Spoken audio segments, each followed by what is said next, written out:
میرے سامنے لکڑی کا ایک طویل رنگ تھا اور لوگ اس کے اوپر چہل قدمی کر رہے تھے۔ یہ دور سے روم کا قدیم کولوسیوم دکھائی دیتا تھا۔ میں جوں ہی مین انٹرنس سے داخل ہوا، سامنے رنگوں کی برسات تھی اور اس برسات کے درمیان ہزاروں لوگ ایک دوسرے کے ساتھ جڑ کر چل رہے تھے۔ یہ کیا تھا؟ میں اس طرف آنے سے پہلے آپ کو کچھ اور بتانا چاہتا ہوں۔ دنیا میں 1851 عیسوی سے ہر 5 سال بعد یونیورسل ایکسپو لگتی ہے۔ یہ بنیادی طور پر مختلف ملکوں کا ثقافتی شو ہوتا ہے۔ 2025 کی ایکسپو جاپان کے شہر اوساکا میں ہوئی۔ یہ 13 اپریل کو شروع ہوئی اور 13 اکتوبر کو ختم ہو جائے گی۔ مجھے جاپانی حکومت کی دعوت پر 4 دن ایکسپو میں گزارنے کا موقع ملا۔ یہ ایک منفرد تجربہ تھا۔ ایکسپو کے لیے 2017 میں نیو یارک میں نیلامی ہوئی تھی۔ فرانس، آذربائیجان، روس اور جاپان کے درمیان مقابلہ ہوا۔ جاپان نے یہ مقابلہ جیت لیا اور تیاری شروع کر دی۔ یوں اسے تیاری مکمل کرنے میں 7 سال لگ گئے۔ اوساکا ہر طرف سے سمندر میں گھرا ہوا ہے۔ حکومت نے ایکسپو کے لیے 488 ایکڑ پر محیط مصنوعی جزیرہ بنایا اور اس پر 383 ایکڑ کی ایکسپو سائٹ بنا دی۔ اس کے چاروں طرف سمندر ہے۔ مصنوعی جزیرے کا نام یومی شیما رکھا گیا۔ اسے ریل، سڑک اور سائیکل ٹریک کے ساتھ جوڑا گیا۔ اس پر مٹی ڈال کر درخت، پودے اور پھول لگائے گئے۔ سیوریج پائپ بچھا کر سیوریج کا بندوبست کیا گیا۔ پانی کے پائپ پہنچائے گئے اور بجلی اور گیس کا بندوبست کیا گیا۔ ایکسپو کے گرد 61,035 مربع میٹر کا لکڑی کا رنگ بنایا گیا۔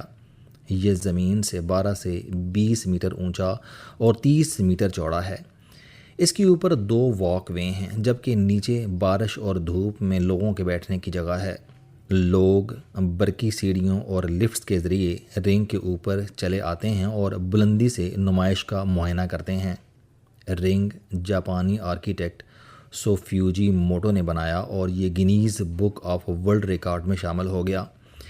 یہ انسانی تاریخ کا پہلا بڑا ووڈن سٹرکچر ہے۔ جاپان نے اس کے لیے سونامی میں جمع ہونے والی لکڑی استعمال کی۔ یہ بنیادی طور پر لکڑی کے بڑے بڑے تنے ہیں، جنہیں اوپر تلے جمع اور جوڑ کر انتہائی خوبصورت اور متاثر کن سٹرکچر بنایا گیا۔ آپ یہ جان کر حیران ہوں گے، جاپان میں جوا خانے نہیں ہیں۔ حکومت نے فیصلہ کیا کہ یہ نمائش کے بعد اس جزیرے میں پہلا اور بڑا کسینو بنائے گی۔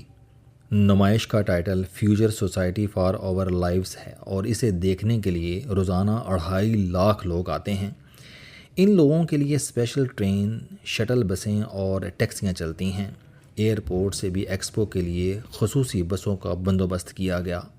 نمائش میں 156 ملکوں کی سٹالز ہیں۔ سٹالز کی 3 کیٹیگریز ہیں۔ اے کیٹیگری میں ملکوں کو 900 مربع میٹر سے زیادہ زمین الاٹ کی گئی۔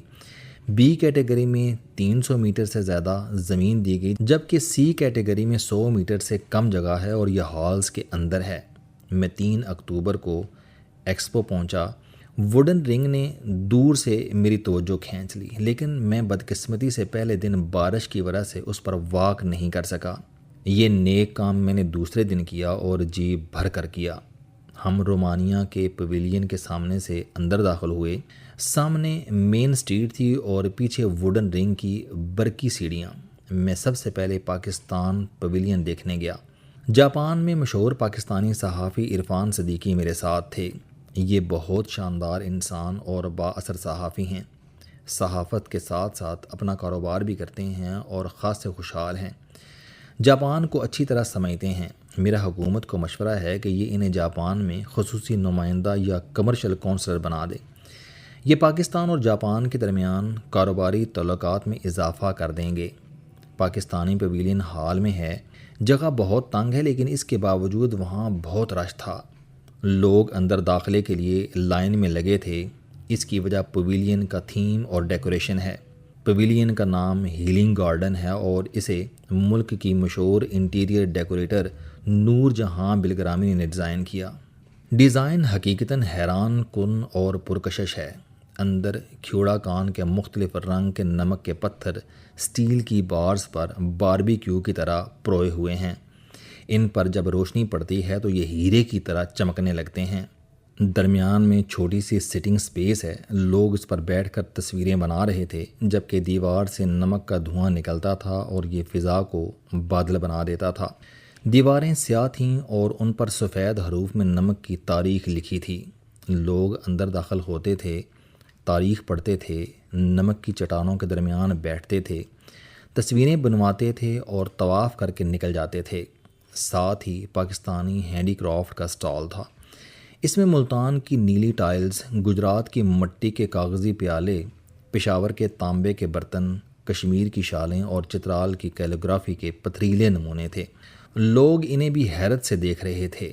ان کے ساتھ پاکستانی زیورات کا سٹال تھا، جس سے جاپانی خواتین قطار میں لگ کر کانوں کے جھمکے اور بریسلیٹ خرید رہی تھیں۔ پاکستانی پیویلین کی دیوار پر تانبے کی چھوٹی چھوٹی ٹائلز لگی تھیں۔ یہ پشاور میں ہاتھ سے بنائی جاتی ہیں اور دنیا بھر میں مقبول ہیں۔ لوگ ان پر ہاتھ پھیر کر پاکستانی ہنرمندوں کی تعریف کر رہے تھے۔ ہم بدقسمتی سے من حیث القوم منفی ہیں۔ ہم مر جائیں گے لیکن کسی کی تعریف نہیں کریں گے۔ میں بھی 90% پاکستانی ذہنیت کا شکار ہوں، لیکن آپ یقین کریں اس کے باوجود میں پاکستانی پیویلین کی تعریف پر مجبور ہو گیا۔ یہ ہمارے پروفائل سے چھوٹا تھا، لیکن اس کے باوجود دیدہ زیب اور پر اثر تھا۔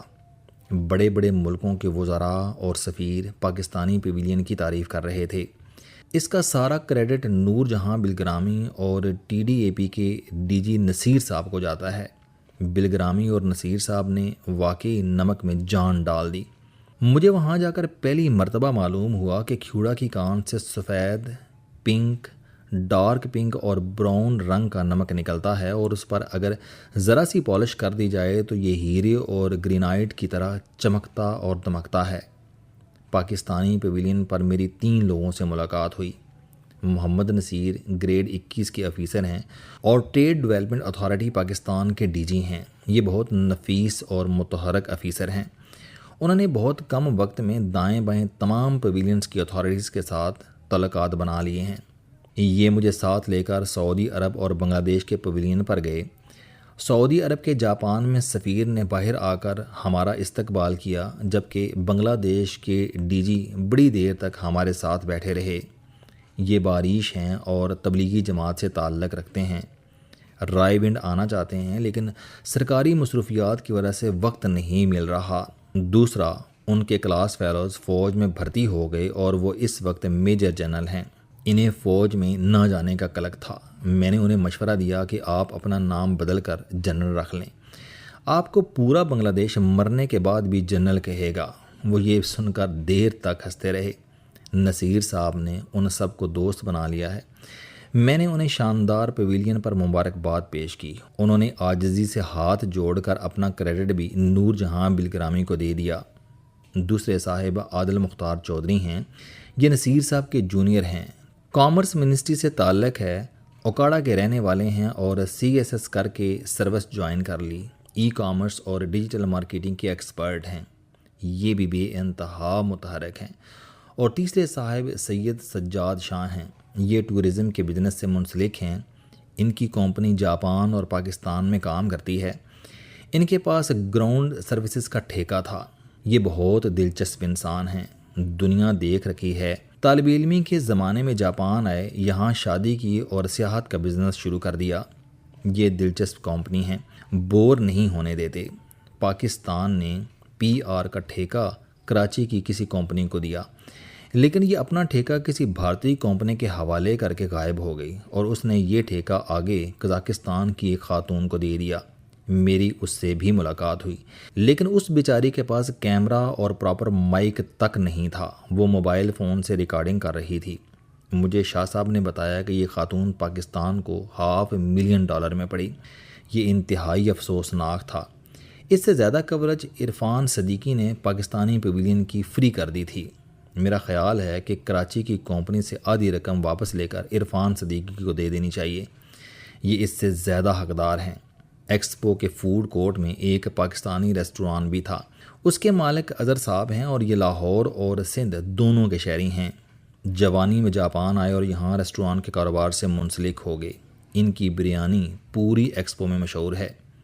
جاپانی بھی اسے بے انتہا پسند کرتے ہیں اور باقاعدہ قطاروں میں کھڑے ہو کر خریدتے ہیں۔ ادر صاحب وہاں بریانی بوائے کے نام سے مشہور ہیں۔ ان سے بھی ملاقات ہوئی اور پورے ریسٹوران میں جاپانی دیکھ کر دل خوش ہو گیا۔